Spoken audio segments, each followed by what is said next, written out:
Au tout début, les émissions de carbone étaient causées par des phénomènes naturels. Les particules étaient absorbées et relâchées par des mécanismes d'autorégulation. Mais l'homme, en quête d'innovation et d'avancement, est venu changer la donnée. L'utilisation d'énergie fossile a augmenté l'émission de gaz à effet de serre à un rythme exponentiel. Maintenant, ces gaz s'accumulent dans l'atmosphère, contribuant au phénomène qu'on appelle le réchauffement climatique. La température globale de la planète ne cesse d'augmenter d'année en année. Le temps est venu de réduire les gaz à effet de serre. Mais comment? En 1997, les dirigeants de 83 pays ont signé un traité international. Le protocole de Kyoto a été conclu dans le but de réduire les émissions de gaz à effet de serre des pays participants. Ces pays se réunissent maintenant à chaque année pour renouveler leur entente.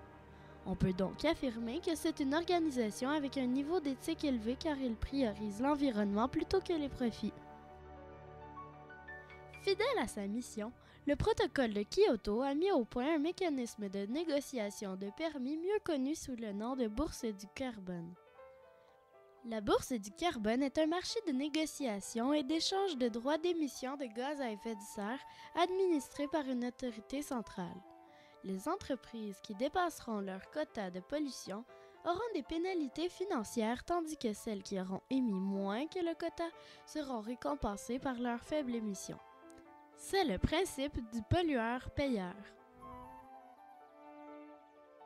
En se référant à l'année 1990, l'objectif mondial est de réduire les émissions de gaz à effet de serre de moins 5,2% entre 2008 et 2012. Une nouvelle entente devra être prise au plus tard le 31 décembre 2012 pour les nouveaux objectifs. Pour entrer sur la bourse du carbone, les entreprises doivent être approuvées suite à un processus long et complexe, ainsi qu'être inscrites sur l'autorité des valeurs mobilières de leur pays. Plusieurs pays ont emboîté le pas. En 2003, le Chicago Climate Exchange a été l'un des premiers à instaurer un tel système d'échange. En France, la bourse Blue Next a vu le jour en 2006. Plusieurs autres ont suivi. Le Climex aux Pays-Bas, European Climate Exchange à Londres et Amsterdam, le Nord Pool en Scandinavie. Malheureusement, dans les débuts de l'implantation de la bourse du carbone, on a constaté que le marché ne se régulait pas par lui-même. Le coût d'un titre a chuté à près de zéro. Les autorités ont alors établi un prix plancher qui diffère d'un pays à l'autre. Mais quelle est la position actuelle du Canada?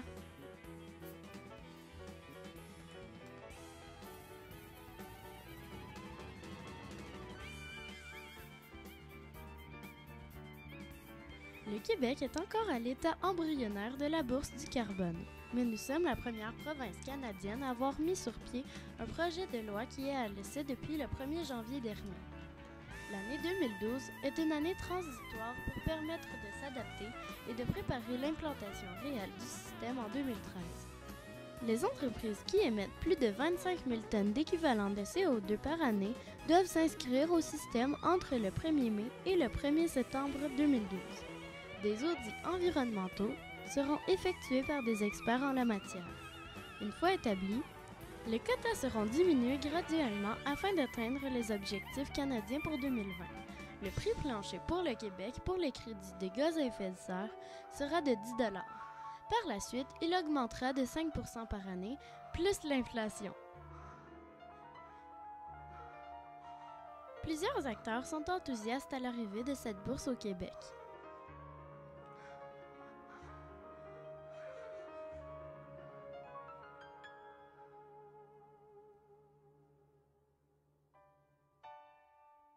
Mais la bourse du carbone n'est pas accueillie à l'unanimité.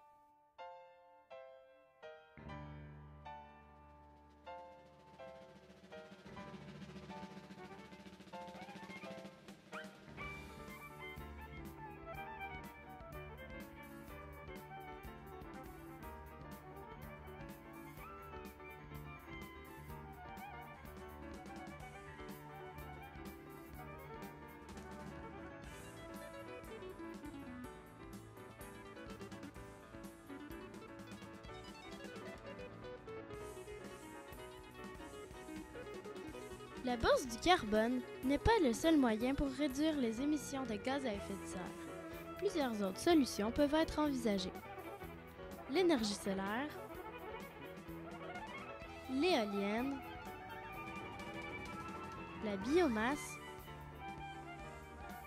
l'hydroélectricité, la géothermie, un étudiant en géologie à l'Université de Montréal est en train d'étudier une nouvelle avenue prometteuse pour le Québec. La biomasse provenant des plantations de saule serait mise à profit en retenant d'énormes quantités de carbone dans le sol. Le producteur pourrait par la suite vendre son produit sous forme de granules pour alimenter certaines installations en énergie.